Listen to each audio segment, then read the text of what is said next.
आज हम लोग रीजनरेशन के बारे में पढ़ेंगे कि रीजनरेशन जो होता है वो किस ऑर्गेनिज्म में होता है और किसको कहते हैं रीजनरेशन।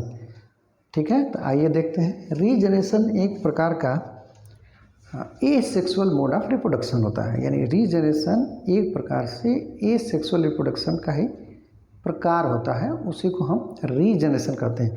तो रिलेटेड टू एसेक्सुअल रिप्रोडक्शन होता है और इसका मतलब होता है कि कोई बॉडी पार्ट अगर जो टूटता है तो एक नया ऑर्गेनिज्म जिससे टूटता है वैसे ही ग्रो कर जाता है। ठीक है, जैसे प्लेनेरिया में आप एग्जांपल में देखे होंगे कि प्लेनेरिया का कोई पार्ट टूटा है तो एक नया प्लेनेरिया उससे ग्रो कर जाता है। जैसे हम लोग देखते हैं रिस्टोरिंग डैमेज्ड, कोई पार्ट डैमेज होता है तो वो रिस्टोर कर जाता है, यानी रिस्टोरिंग डैमेज्ड और missing cells, tissues and organ, even entire body part of the restoring damaged और missing cells, tissues, organs and even entire body parts to full function. मतलब कोई पार्ट अगर जो कटता है निकलता है तो वो पूरे ऑर्गेनिज्म जैसे बन जाता है। ठीक है, इसी को हम रीजनरेशन कहते हैं। इसमें देखेंगे कि capacity for regenerating an entire new individuals from a fragment of tissue is called regeneration. कोई टिश्यू का फ्रेगमेंट निकलता है, पार्ट निकलता है, और वो जहाँ से निकलता है, जिस ऑर्गेनिज्म से निकलता है, उसी के जैसे हूबहू रीजनरेट कर गया, बन गया, वैसे ही बन गया है, उसी को हम क्या बोलेंगे? रीजनरेशन बोलेंगे। ठीक है, एग्जैक्टली समझ में आ गया होगा। अब इसमें देखेंगे कि बहुत सारी एग्जांपल है जिसमें प्लेनेरिया काफ़ी किताबों में देखने को मिलता है। प्लेनेरिया है, हाइड्रा है, फिर आपका फ्लैट वर्म है। तो ये सारे के सारे किसके एग्जांपल हैं? रीजनरेशन के।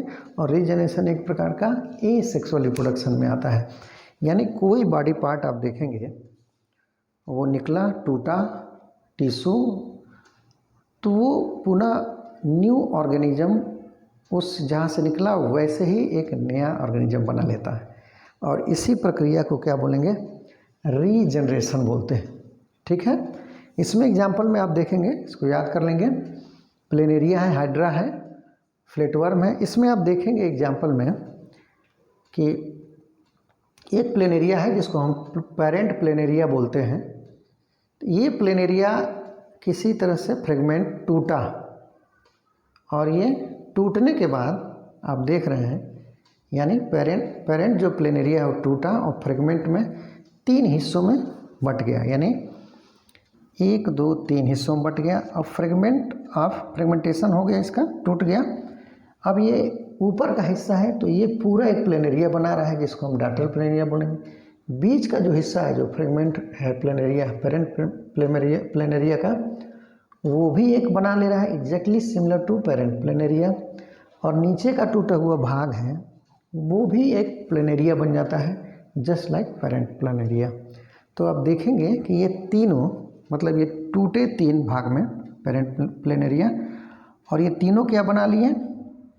एक न्यू प्लेनेरिया, मतलब डाटर प्लेनेरिया बना लिए, और ये पेरेंट प्लेनेरिया जैसे ही हो जाएंगे, यानी बड़े हो जाएंगे।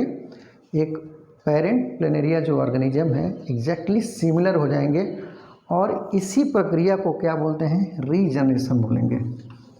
ये क्या हो गया? रीजनरेशन हो जाता है। ये प्रक्रिया क्या हो जाएगी? रीजनरेशन हो जाएगी। ठीक है, तो इसको नोट कर लेंगे। यानी रीजनरेशन किसको कहेंगे? रीजनरेशन रिस्टोरिंग डैमेज्ड, कोई डैमेज पार्ट है वो रिस्टोर हो रहा है, या कोई मिसिंग सेल है, टिश्यू है, ऑर्गन है, या पूरे बॉडी पार्ट ही है और वो फुल फंक्शन में आ जाता है, उसी को हम रीजनरेशन कहते हैं। एक और इसका डिफिनीशन देख लेते हैं कि capacity for regenerating an entire new individual from a fragment, जैसे ये फ्रेगमेंट है of tissue, is known as regeneration. तो ये आपका रीजनरेशन हो गया। इसमें एग्जांपल प्लेनेरिया, फ्लैटवर्म, हाइड्रा, और ये 3 जो देखे हैं फ्रेगमेंट प्लेनेरिया के, वो तीनों नया प्लेनेरिया यानी डाटर प्लेनेरिया बना ले रहे हैं, और इसी प्रक्रिया को क्या बोलते हैं? रीजनरेशन बोलते हैं। एग्जाम्पल भी आता है, एग्जाम में पूछता है कि रीजनरेशन किस में शो हो रहा है, फिर पूछ देता है कि किस प्रकार का रिप्रोडक्शन है, तो ये सेक्सुअल प्रकार का होता है। एग्जाम्पल में आप देख ही रहे हैं, प्लेनेरिया, हाइड्रा, फ्लैटवर्म है, और किस प्रकार से इसमें चेंजेज आ रहे हैं वो आप शो करेंगे। तो ये एक प्रकार का क्या हो गया, रीजनरेशन हो गया। कोई डाउट होगा ज़रूर पूछेंगे। क्लियर हो गया होगा आपको, और इसको नोट कर लेंगे।